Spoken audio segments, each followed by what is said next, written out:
Since I've made a video about how to play defensively, I think it's only fair to make one about how to play offensively in Splatoon. Welcome back to my channel. If you like videos like these, please like and subscribe. Guys, only 16.3% of you who watch my videos are subscribed. Please subscribe, it's free. Alrighty, now that it's out of the way, let's get into the video. The first thing we need to talk about is weapons. To be fair, all weapons can be used as a great offensive weapon, but some are just better than others.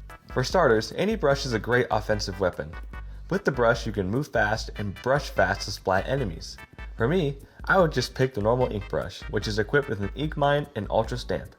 The ultra stamp is great for offensive players because it's hard to stop. The best way to stop an ultra stamp is to shoot them from behind, but that means you have to get past the stamp first, so good luck. Another great weapon is the slosher. I freaking hate playing against players with this weapon. The slosher is equipped with the splat bomb and triple ink strike. The slosher is basically a one shot if you are close to somebody and a two shot if you're a little farther back. I've watched many people completely wipe out a team with this weapon, so I think it's fair to say it's a little overpowered. Also, any dually is a great offensive weapon, but the best one is definitely just a plain old splat dualies. Don't ever doubt the OG because this weapon rocks.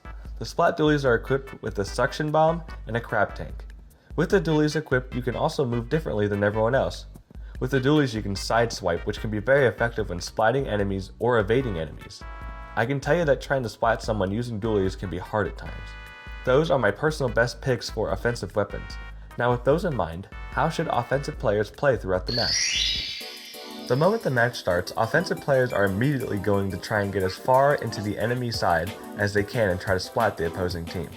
This allows defensive players to stay behind and cover turf if you are playing turf war. But don't get too carried away because you don't want to also get splattered. My best advice for someone who plays Splatoon regularly is, unless you are using the brush, try to keep as much distance as you can while putting pressure on the enemy team. Obviously you want to splat the enemy team, but patience is a golden virtue. Strike at the perfect moment. Wait until you can catch the enemy player off guard. Wait and see if they bundle up. With the ink brush, if the opposing team bundles up, you can easily get most of them, if not all of them, because that thing is so powerful. Putting pressure on the enemy team is the most important role as an offensive player, even if you aren't splatting. Just putting pressure by throwing bombs or using your special ability can do a lot in the long run. Another important detail as an offensive player is they must pay attention to clothes. Anyone who plays Splatoon knows that clothes we equip have abilities that can help us in our matches. As I said in my defensive video, you are going to want fast swimming and fast running. Those two are a must for defensive players because you want to get as far into enemy territory to apply pressure. So having clothes that make you a little bit faster would definitely help you. Another great one to look out for is respawn time. I have a fast respawn equipped from the shirt I wear, so if I get splatted I can get right into the action without having to wait too long. Finally, offensive players need to know the maps, and yes, there is an argument that all players should know the maps, and that is true, but offensive players need to know the map better than everyone.